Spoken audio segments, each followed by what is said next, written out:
Aujourd'hui, je m'en vais rencontrer des passionnés de vélo à Winnipeg. Moi, j'ai lu que tu vas faire du vélo. Improtéine, on est un groupe d'humour de l'Ontario. On tripe francophonie canadienne, puis on s'en va la rencontrer. Parce que oui, il y a des francophones hors Québec.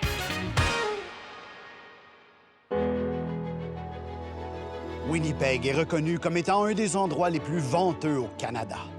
Pour les amateurs de cyclisme, le vent compense pour le manque de collines ou de dénivellation. Parce que oui, les prairies, c'est plat. Dans les dernières années, l'augmentation marquée du nombre de cyclistes a permis à plusieurs initiatives de voir le jour. De nombreuses pistes cyclables ont été reconstruites pour mieux protéger les cyclistes et les bumpers de chars. De plus, la ville compte plus d'une dizaine d'ateliers communautaires de réparation de vélos. Malgré des vents moyens de près de 20 km/h et les températures hivernales les plus froides de toutes les grandes villes canadiennes, la culture du vélo gagne du terrain à Winnipeg tant l'été que l'hiver, et c'est grâce à des passionnés de vélo qui développent des initiatives vélo fantastiques. Allons rencontrer ces gens.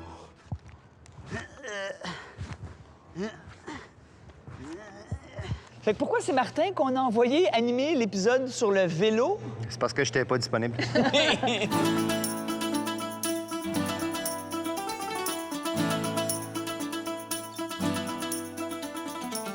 On est à La Fourche. C'est l'espace public le plus populaire à Winnipeg. Il y a des parcs, il y a des commerces, puis j'ai vraiment pas impressionné grand monde avec mon petit bicycle. Ça fait qu'on va aller voir s'il y a peut-être une solution dans La Fourche. OK, Martin, il a un bicycle d'enfant, puis il cherche une solution dans la fourche. C'est-tu moi ou... J'ai l'impression qu'on n'est pas le samedi à 12h30.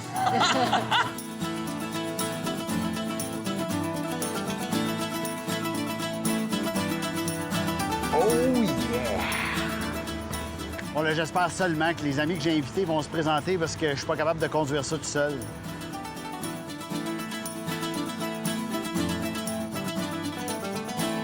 Donc là, on est comme dans une embarcation peu typique, dans un endroit quand même assez sécuritaire. Mais est-ce que c'est comme ça un peu partout à Winnipeg ou pas vraiment?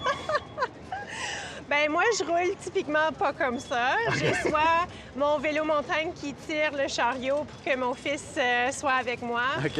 ou j'ai mon vélo de route. Stéphane, toi, de ton côté, est-ce que c'est... J'imagine la fourche, c'est pas représentatif là, de ce qui est disponible pour les cyclistes Non, partout c'est à ça. La Winnipeg? fourche, c'est l'idéal à Winnipeg. C'est vraiment l'organisme qui fait le plus pour l'urbanisme. OK. Ils ont une stratégie, tu sais, d'une vision urbaniste où ils veulent enlever un peu de parking à tous les ans pour donner plus d'espace vert pour le tourisme et les résidents. OK. Et ils développent des pistes cyclables et des connexions à leur site. OK. Pour ramener le plus de gens possible C'est ici. ça. Et l'idéal pour la ville, c'est ça se monter. Tout mène à la fourche. Et OK. on voudrait bien créer un meilleur réseau connecté qui nous ramène ici. OK. Puis toi, Anders, de ton côté, tu travailles, je pense, au niveau du développement de justement tout ce qui est disponible pour les cyclistes. En plus, j'ai travaillé sur les fourches et sur les pistes cyclables, alors merci. OK. C'est de la bonne pub. Mais est-ce qu'il y a d'autres endroits comme ça à Winnipeg où c'est possible de circuler aussi librement sans danger imminent? Bon, c'est quand même l'enfer en termes de niveau 1 à Amsterdam. OK. Mais, j'imagine tu sais, qu'on peut pas comparer tant avec ça. Mais comme on a vu dans les dernières 10 ans, comme ça, vraiment des changements vraiment très importants.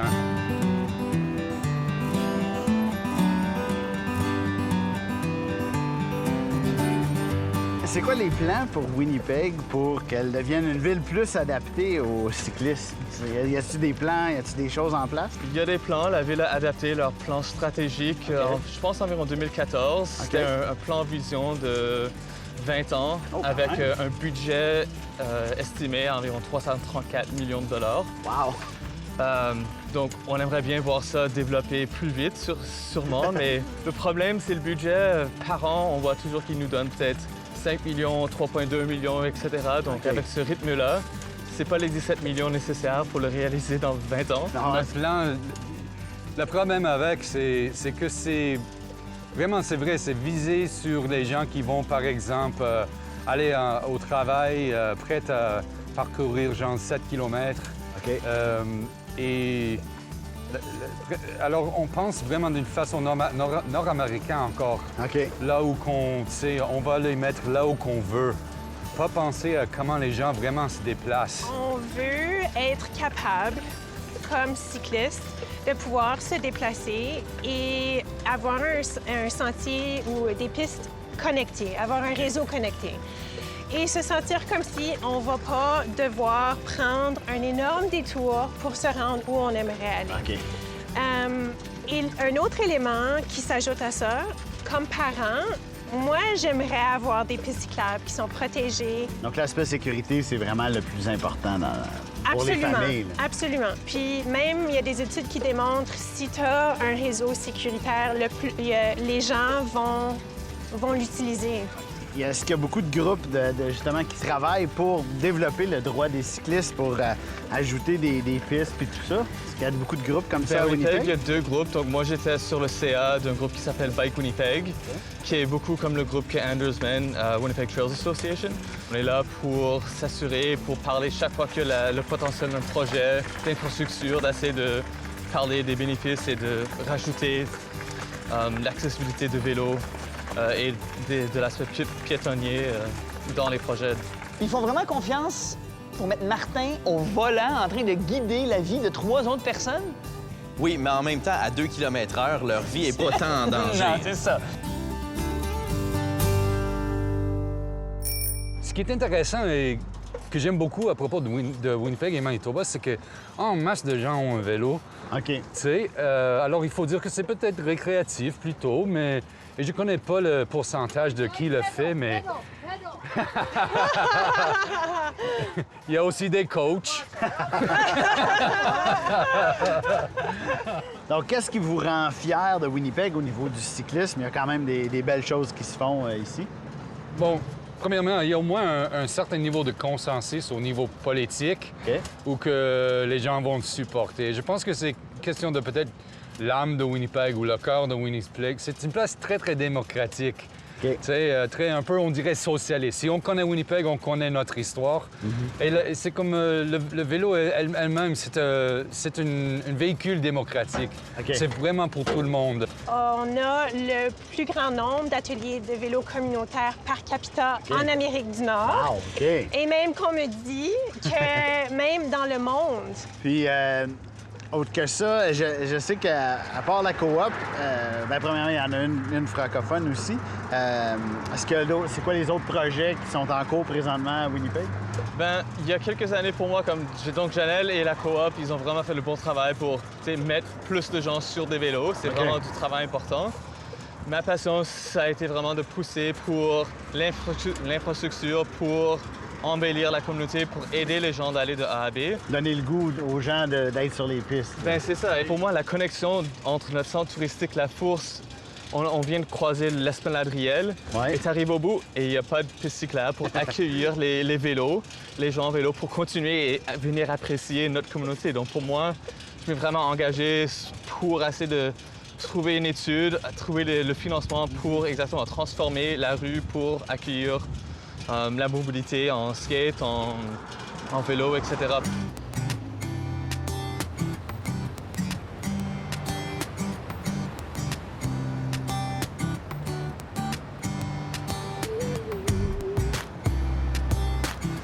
Donc, est-ce que les francophones, ils sont plus du genre à être activistes avec le vélo? donc en tant que francophone en milieu minoritaire, évidemment, il y a un certain élément de revendication à ce OK. niveau-là. La coop Vélocité, on est super fiers du fait qu'on est le seul atelier de vélo communautaire francophone dans l'Ouest canadien. Et même qu'à Winnipeg, on est le seul atelier de vélo communautaire à l'est de la Rivière-Rouge. OK. Alors, on a vraiment une niche qui nous permet de desservir la francophonie, les franco-manitobains, les personnes d'expression française. OK. Alors, c'est quelque chose. On peut en être fiers.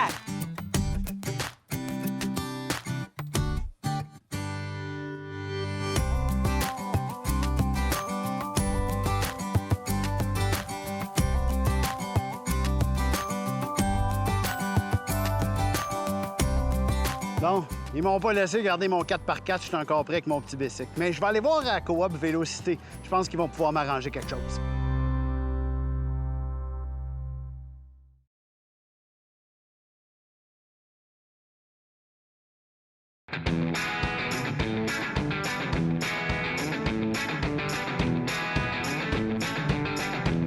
C'est vraiment le fun que la coop Vélocité se trouve juste à côté de la cathédrale de Saint-Boniface. Comme ça, tu peux prier que ton vélo est réparable.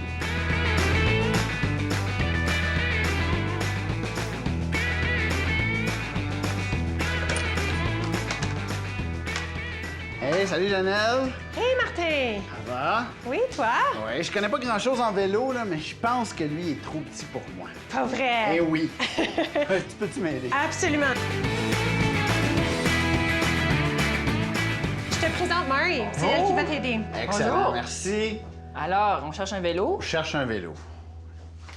Oh, celle-là, ça pourrait marcher. Fantastique. Voilà le vélo. OK. Et on peut aller au pied de réparation, faire les petits tune-ups. oui, un pied de réparation. Oui. Ben oui. Le problème, c'est que pour Martin, tous les outils, c'est une clé anglaise.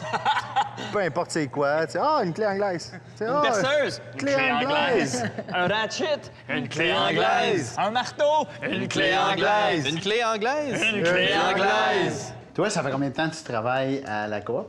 Ben, j'ai travaillé 2 étés. Puis ton travail consiste à quoi? Ça consiste à accueillir les clients qui arrivent, qui ont besoin de faire des réparations, puis la gestion un peu de l'atelier, assurer qu'on a des pièces disponibles et tout ça. J'adore faire du vélo. OK. C'est l'autonomie de transport et la mécanique surtout, de pouvoir réparer mon propre vélo. Mais les ateliers communautaires, j'aime ça enseigner, j'aime ça montrer aux autres comment faire des réparations. Donc j'ai toujours travaillé dans le domaine de vélo, dans les ateliers communautaires.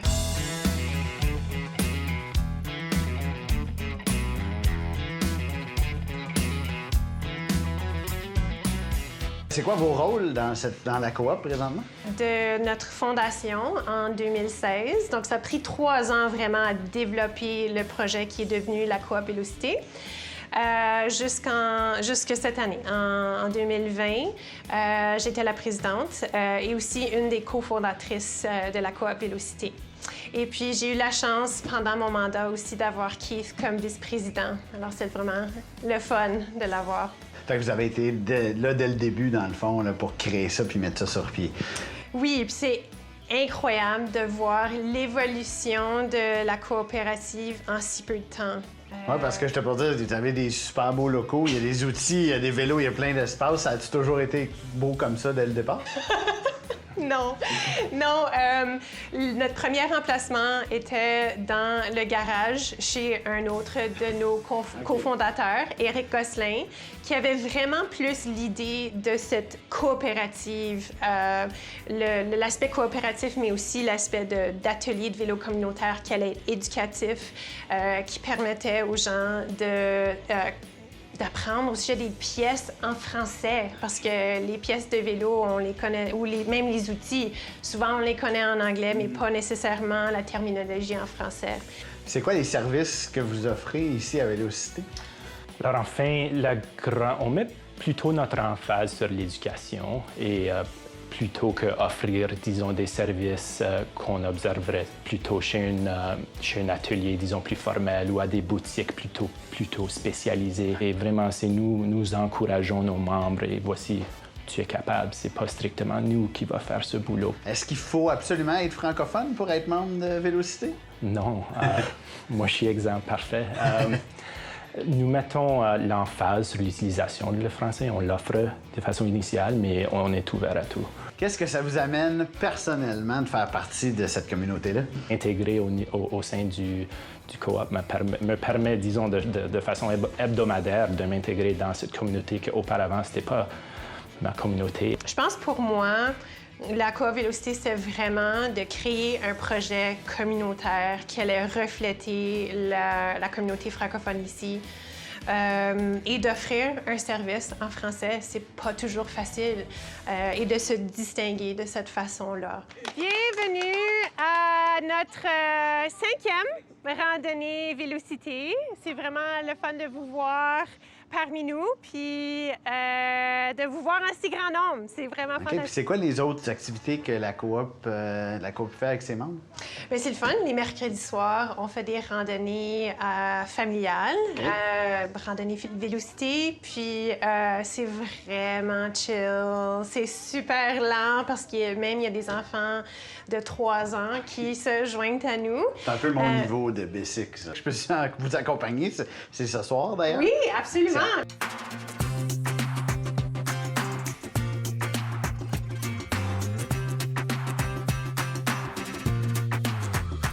Donc là, on a tout ce qu'il faut pour la randonnée de ce soir. Oui, je pense qu'il reste juste à l'essayer le vélo, voir Excellent. les ajustements d'auteur, tout ça. Parfait. Excellent. On peut descendre Comme ça, un ici. petit peu plus. Oui, voilà. Hey. Faire un petit tour. Ouais, on va essayer ça.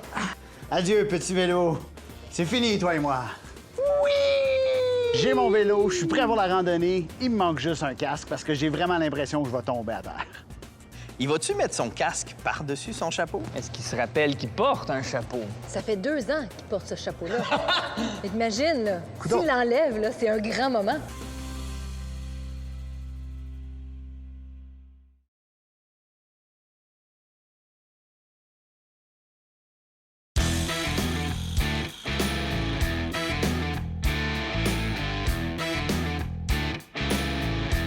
Là, je m'en vais en randonnée de vélo, puis mon plus gros problème, c'est que je sais pas comment faire pour que mon Fitbit, il compte mes pas. Combien vous gagez que Martin va se faire dépasser par les enfants? Comment tu veux gager que Martin va frapper les enfants? Tu t'as gagné encore.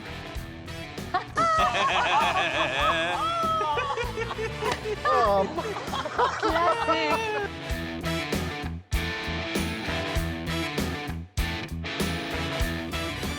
Alors, Bass, ça fait combien d'années que tu es impliqué avec la coop Vélocité?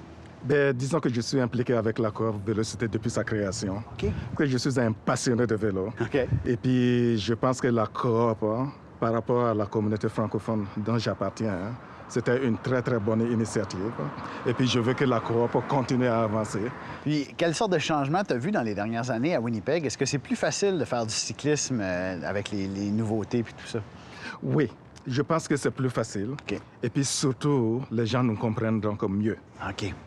Et de l'autre côté aussi, je pense, bon, ce n'est pas parfait, mais la ville a mis quand même un peu d'argent pour faire d'autres pistes donc, cyclables. Pour moi, l'activité physique, c'est important. Être actif, c'est important. Oui, être active avec Alexis, c'est important. Je fais beaucoup de vélo. Puis pour moi, c'est vraiment important d'avoir une shop de vélo en français à Winnipeg. Donc, j'ai voulu m'impliquer à ce niveau-là. J'ai un bac en récréologie. Alors, pour moi, c'est important que mes bottines suivent mes babines, puis que je mets mon temps derrière des projets comme ça. Puis est-ce que Winnipeg, tu trouves que c'est une ville de cyclisme ou pas? Ça peut l'être. Je trouve qu'il faut faire l'effort. Pour nous, on a même fait le choix conscient de se débarrasser de notre voiture. OK. On a décidé pour nos transports, on allait faire ça plutôt activement ou collectivement, soit en autobus ou quoi que ce soit. Alors, on fait beaucoup de vélo.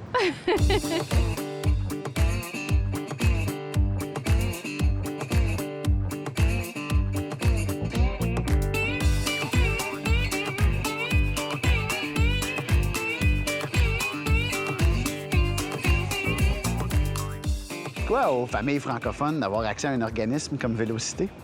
Bien, en tant qu'organisme, pour nous, ce qui est très important, c'est à l'intérieur de l'atelier, c'est la parité. Okay. Donc, ce que les familles apportent, c'est justement, on donne les outils non seulement aux hommes, mais aussi aux femmes. Puis, en tant que famille, on encourage l'apprentissage avec la famille parce que ça apporte de plus en plus de monde à l'intérieur de notre shop. Puis l'appréciation justement de notre mandat qui est de donner les outils à nos membres pour être capables de faire la réparation de leur propre vélo.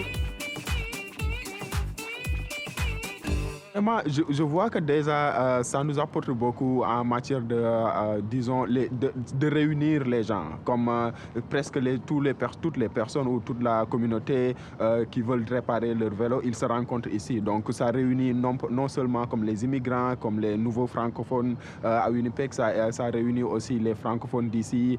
Donc, les personnes se rencontrent ici et s'entraident en même temps.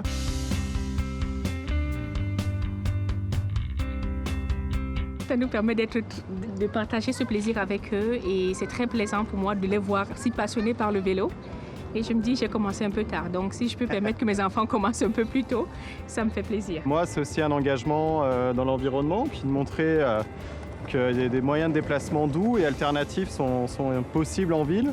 Pour la petite, elle s'amuse bien, tu rencontres des copains. Tu trouves ça comment, toi? Drôle. Bien comme francophone en contexte minoritaire, c'est le fun de trouver des activités où on ne se sent pas nécessairement comme minorité, comme on est la majorité quand on est tous ensemble.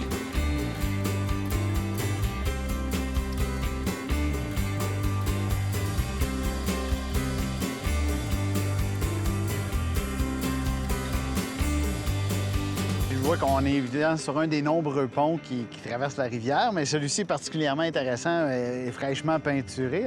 C'est un projet avec lequel tu as participé. C'est ça, en fait, c'est un projet Cool Streets que j'ai créé il y a quelques années et c'est juste pour parler de l'importance des ponts piétons dans la ville. La ville avance lentement dans l'urbanisme à créer des pistes cyclables, mais on a beaucoup de travail à faire. Aujourd'hui, je me suis rendu compte de deux choses. Un, je suis vraiment pas en forme. Puis deux, il y a vraiment beaucoup de francophones passionnés de vélo à Winnipeg. Ça me donne quasiment le goût de me mettre en forme puis d'aller les rejoindre. Ça fait 8 secondes que je suis sur ma bicyclette, j'ai déjà mal aux fesses. J'ai pas hâte de voir la suite. Après 3 minutes de vélo, j'ai les mollets en feu puis l'œsophage qui pique. On va l'avoir. Après 6 minutes de randonnée, j'ai un quadriceps qui décolle puis un omoplate de moins. Allons-y! Après 37 minutes de vélo, j'étais un petit peu plus flexible puis mes cheveux ont recommencé à pousser. Jusqu'au bout! Après une randonnée de 45 minutes en vélo, j'ai repris confiance en moi puis je parle ukrainien. Vive le vélo!